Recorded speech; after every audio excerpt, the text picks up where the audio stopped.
Hello കൂട്ടുകാരെ, വീണ്ടും foodies കിച്ചണിലേക്ക് സ്വാഗതം കേട്ടോ. ഇന്നൊരു ടൊമാറ്റോ ചട്നി എങ്ങനെ ഉണ്ടാക്കാമെന്നുള്ള ഒരു വീഡിയോ ആണ്.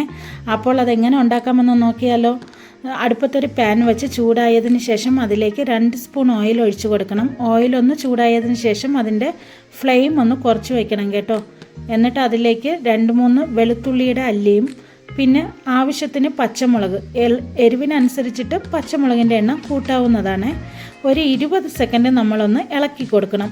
അതിലേക്കൊരു വലിയ സവാള കൂടി മുറിച്ചത് ചേർത്ത് കൊടുക്കുന്നുണ്ട്. പിന്നെ വേണ്ടത് ടൊമാറ്റോയാണ്. ഒരു 3-4 ടൊമാറ്റോ, ഞാനിവിടെ 3 വലിയ ടൊമാറ്റോ ആണ് എടുത്തിരിക്കുന്നത്. അതുകൂടി ചേർത്ത് നമുക്കൊന്ന് ഇളക്കി കൊടുക്കാം. എന്നിട്ട് ഈ സമയത്ത് കുറച്ച് ഉപ്പ് കൂടി നമുക്ക് ചേർത്ത് കൊടുക്കാവുന്നതാണ്. ഉപ്പിട്ട് കൂടി നന്നായിട്ടൊന്ന് നമുക്ക് ഇളക്കിയെടുക്കാവുന്നതാണ്.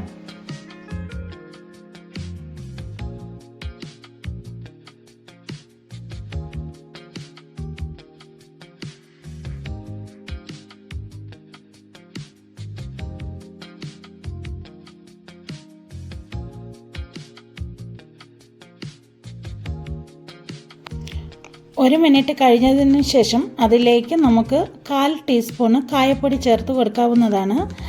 കായപ്പൊടിയുടെ അളവ് കൂട്ടണ്ട, 1/4 ടീസ്പൂണ് മതിയാകും.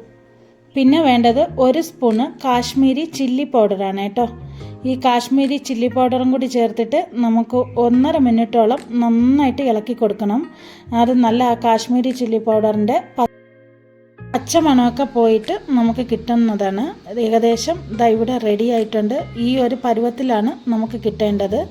ഇനി നമുക്ക് നന്നായി തണുത്തതിന് ശേഷം ഒരു മിക്സിയുടെ ജാറിലേക്ക് ഇട്ട് കൊടുക്കാം. ഇവിടെ തണുത്തിട്ടുണ്ട്, മിക്സിയുടെ ജാറിലാക്കിയിട്ടുണ്ട്. ഇതിലേക്ക് 3 സ്പൂണ് വെള്ളം കൂടി ചേർത്തിട്ട് നമുക്ക് അരച്ചെടുക്കാവുന്നതാണ് കേട്ടോ.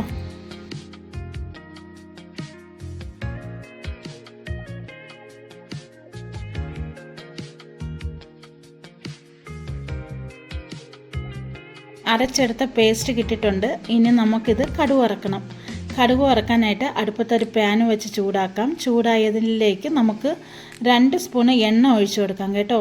എണ്ണ ചൂടാകുമ്പോൾ ഫ്ലെയിം കുറച്ച് വയ്ക്കണം. എന്നിട്ട് അതിൽ കുറച്ച് കടുക് ഇട്ട് കൊടുക്കാം. ഞാനിവിടെ കടുക് കുറച്ച് കൂടുതൽ ഇട്ട് കൊടുക്കുന്നുണ്ട്. പിന്നെ വേണ്ടത് കുറച്ച് ഉഴുന്നും പരിപ്പാണ്. പിന്നെ വേണ്ടത് ഉണക്കമുളകാണ്. ഒരു 4 ഉണക്കമുളക് എടുത്തിട്ടുണ്ട്. അതിലേക്ക് പിന്നെ വീണ്ടും കുറച്ച് കറിവേപ്പില കൂടി ഇട്ടിട്ട് നമുക്ക് നന്നായിട്ടൊന്ന് ഇളക്കി കൊടുക്കാം.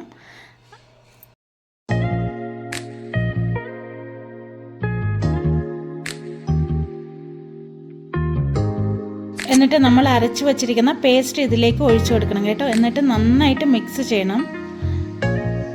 കൂട്ടത്തും അപ്പത്തിൻ്റെ കൂട്ടത്തും ഇഡ്ഡലിയുടെ കൂട്ടത്തൊക്കെ ഒഴിച്ചു കൂട്ടാൻ പറ്റിയ ഒരു അടിപൊളി ചട്നിയാണ്. എല്ലാവരും ട്രൈ ചെയ്യണം.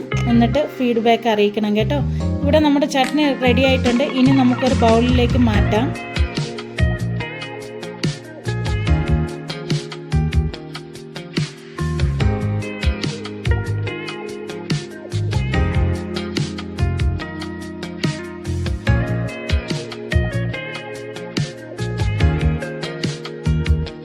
അങ്ങനെ ബൗളിലേക്ക് മാറ്റിയിട്ടുണ്ട് ചട്നി. അങ്ങനെ സ്വാദിഷ്ടമായ ടൊമാറ്റോ ചട്നി റെഡി ആയിട്ടുണ്ട്. എല്ലാവർക്കും വീഡിയോ ഇഷ്ടപ്പെട്ടെന്ന് വിചാരിക്കുന്നുണ്ട് കേട്ടോ. ആരെങ്കിലും പുതിയ ആൾക്കാർ കാണുന്നുണ്ടെങ്കിൽ ഒന്ന് സബ്സ്ക്രൈബ് കൂടി ചെയ്യണം. പുതിയ വീഡിയോയുമായി വീണ്ടും കാണാം. Thanks for watching.